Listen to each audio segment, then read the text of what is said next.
Hello everybody, it's Miss Betts again today, and today we're going to be going over what hyperbole is. So we'll go ahead and get started here. Hyperbole is a literary device, and it's actually a part of figurative language. So the technical definition of a hyperbole is an extreme exaggeration or overstatement used for emphasis. So that's all good, but what does that definition mean exactly? So, a hyperbole describes something in terms that are very stressed or very important and often stretched beyond what is possible. So, we'll get into that a little bit more here in just a second. So we'll go ahead and go to some examples of hyperbole. So as we're going through these examples, I want you all to remember that hyperbole is an overstatement or extreme exaggeration that authors use for emphasis.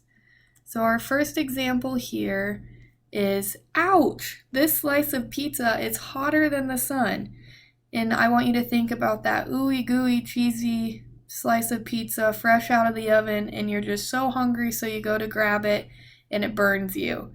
So we're seeing that the person's comparing the pizza to the sun, but we know deep down that pizza can't be as hot as the sun. So this person is using an extreme exaggeration comparing the temperature of the pizza to the temperature of the sun, but we know that that pizza slice can never actually be as hot as the sun. But whoever's saying that is saying this just to state and show how hot that pizza feels. So then we've got our second example here. I died laughing when she told that story. So we've got our two little laughing characters here at the bottom of the screen, and we know that whoever is saying this didn't actually die when they were laughing, because if they died they wouldn't be able to be telling us that they thought the story was so funny. So they're using I died laughing as an overstatement, so they're sharing that the story was so funny that they just were laughing so hard. So that kind of goes with our hyperbole is an overstatement there. And our third example, oh, my house is 1,000,000 miles away. We'll never make it in time. So we've got our person looking here at their goal, and we know that hyperbole is an example or is an overstatement or extreme exaggeration used for emphasis.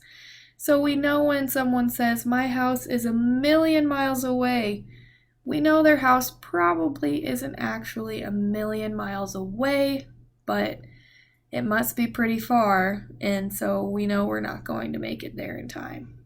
But they're using that extreme exaggeration to express that their home is very far away. And next we have hyperbole in poetry. So since it is a part of figurative language, poets and authors use hyperbole pretty often. And as you saw from the last few examples that we had, we as the general public use hyperbole in our everyday language pretty often.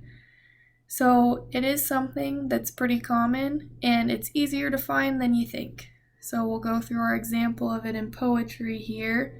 Sarah, Cynthia, Sylvia Stout. We read this poem earlier on when we were working with a different figurative part of figurative language. So we have a quote here from Sarah, Cynthia, Sylvia Stout. At last the garbage reached so high that it finally touched the sky. So we know in real life that there's probably never going to be a pile of garbage that can touch the sky, because there's no limit to our atmosphere. It would just be reaching out into space. So we know that this is an extreme emphasis, an extreme overstatement used by Shel Silverstein to express just how far that garbage is reaching. We know that that pile is very tall.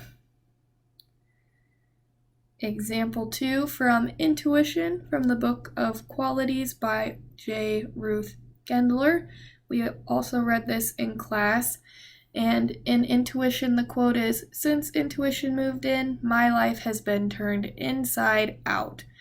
So we know that life can't literally be turned inside out. This is personification, but this is also an overstatement. We know that it's impossible to turn life inside out, but J. Ruth Gendler is using this quote or this phrase to show the reader that intuition has made such a big impact on their life that now their life is completely changed. And our third example is from The Funeral of Martin Luther King Jr. poem by Nikki Giovanni. And the quote is, "Free at last, free at last." And we know this is considered a hyperbole because it's in all caps and the phrase is repeated.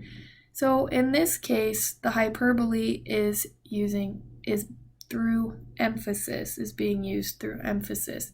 Nikki Giovanni is stressing how important that phrase is because she's put it in all caps and it's being repeated. So, for a little bit of a wrap up here, what exactly is hyperbole? It's an extreme exaggeration or an overstatement used for emphasis.